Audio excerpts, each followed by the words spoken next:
From China, we turn to Nepal, another key ally of Beijing. It recently inaugurated an airport built by the Chinese, an airport part of the Nepal-China Belt and Road Initiative. How should we view this development? Is Nepal slipping further into China's embrace? Our next report telling you.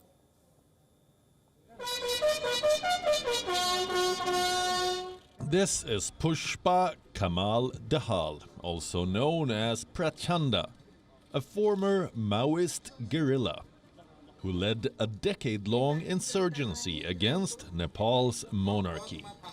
Last month, he was sworn in as Nepal's prime minister for a third time. A development which many said would make Nepal tilt further towards China. This prediction wasn't completely off the mark. Look at this headline. On Sunday, Prachanda inaugurated an airport built with Chinese money. It is called the Pokhara Regional International Airport, or PRIA. This airport is a flagship project of the Nepal-China Belt and Road Initiative.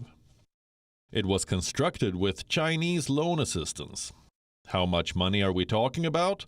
Approximately $215 million. Beijing gave it to Kathmandu as a soft loan agreement. Goes without saying that Nepal will have to pay this loan back to the Chinese regime. A regime notorious for laying debt traps even for its friends. Yet, Prachanda was all praises for China. Reports say he has even requested China to facilitate the opening of border crossings in order to assist the construction of railway services. What railway services?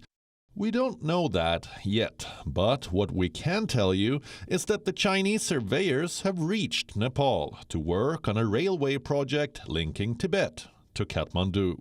Yes, China is building a 170-kilometer Trans-Himalayan Tibet-Nepal railway line.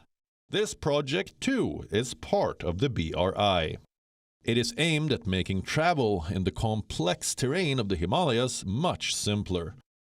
Hours after Communist parties of Nepal came together to form a new government, a group of Chinese experts arrived in Kathmandu to carry out a feasibility study for the construction of the world's highest railway line to connect Nepal and China.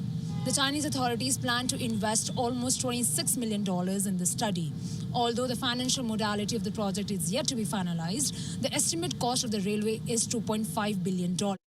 This development is concerning, especially for India. It already has one neighbor in China's embrace.